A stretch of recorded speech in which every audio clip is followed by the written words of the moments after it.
ఆంధ్రప్రదేశ్ ముఖ్యమంత్రి నారా చంద్రబాబు నాయుడు మైక్రోసాఫ్ట్ సహ వ్యవస్థాపకుడు బిల్ గేట్స్ మంచి స్నేహితులన్న సంగతి తెలిసిందే. వీరిద్దరూ తాజాగా దావోస్లో జరిగిన ప్రపంచ ఆర్థిక వేదిక సదస్సులో కలిశారు.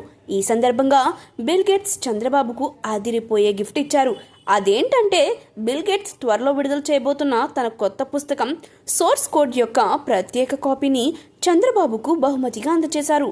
ఈ విషయాన్ని చంద్రబాబు స్వయంగా ట్విట్టర్ ద్వారా తెలియజేశారు. నా స్నేహితుడు బిల్ గేట్స్కు ధన్యవాదాలు. ఆయన తన కొత్త పుస్తకం సోర్స్ కోడ్ కాపీని నాకు బహుమతిగా ఇచ్చారు. ఇది ఆయన జీవితంలో ఎదురైన అనుభవాలు, నేర్చుకున్న పాఠాల గురించి ఉంటుంది. ఆయన కాలేజీ వదిలి మైక్రోసాఫ్ట్ స్థాపించడం వరకు జరిగిన ప్రయాణాన్ని ఈ పుస్తకంలో రాశారు. ఇది చాలా మందికి స్ఫూర్తినిస్తుంది అని చంద్రబాబు ట్వీట్ చేశారు. చంద్రబాబు బిల్ గేట్స్ దాదాపు 30 ఏళ్లుగా స్నేహితులు. 1995లో చంద్రబాబు ముఖ్యమంత్రిగా ఉన్న సమయంలో బిల్ గేట్స్ హైదరాబాద్ వచ్చారు. చంద్రబాబు చొరవతోనే హైదరాబాద్లో మైక్రోసాఫ్ట్ కార్యాలయం ఏర్పడింది. అప్పటి నుంచి వీరి మధ్య అనుబంధం కొనసాగుతూ ఉంది. దావోస్లో జరిగిన సమావేశంలో చంద్రబాబు బిల్ గేట్స్ ఆంధ్రప్రదేశ్లో పెట్టుబడుల గురించి చర్చించారు.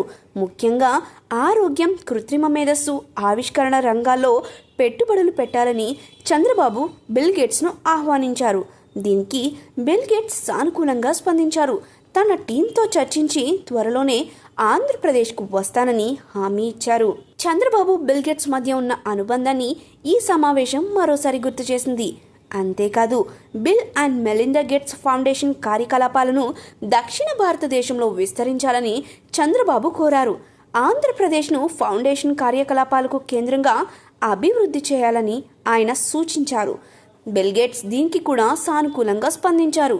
చంద్రబాబు దావోస్ పర్యటన ముఖ్య ఉద్దేశం ఆంధ్రప్రదేశ్కు పెట్టుబడులు ఆకర్షించడమే.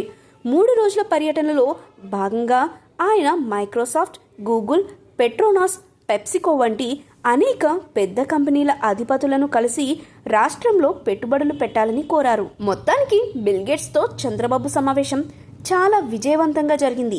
వీరిద్దరి స్నేహం, రాష్ట్ర అభివృద్ధి పట్ల వారికున్న ఉమ్మడి విజన్ మరోసారి ఈ సందర్భంగా కనిపించింది. చంద్రబాబుకు బిల్ గేట్స్ పుస్తకం బహుమతి ఇవ్వడం, పెట్టుబడులపై చర్చలు జరగడం వంటి అంశాలు ఏపీ రాజకీయాల్లో, సోషల్ మీడియాలో హాట్ టాపిక్గా మారాయి.